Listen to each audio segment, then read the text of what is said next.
Pozdrav, ja sam Irena Avramović, logoped i Marta Meo praktičar.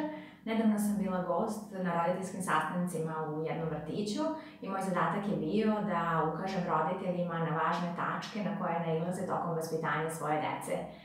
Mi često radimo sa decom koja imaju teškoće u razvoju i vaspitanje je baza svakog rada, ali to se jednako odnosi i na decu koje nemaju nikakve teškoće. Dakle, zadaci, dužnosti i izazovi svakog roditelja su negde jednaki, neko kasnije dobije i neke specifične. To je poslužilo kao inspiracija da napravimo seriju snimaka u kojima ćemo govoriti o važnosti osamostaljivanja dece, samoposluživanja,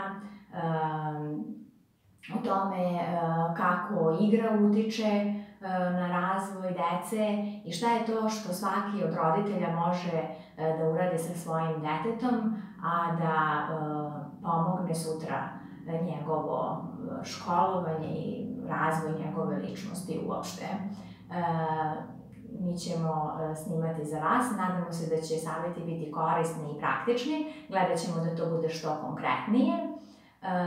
Vas pozivamo da postavite specifično pitanje ako vas nešto posebno muči i pratite nas na našem YouTube kanalu i blogu logopediavramović.com, a mi smo tu da snimamo za vas.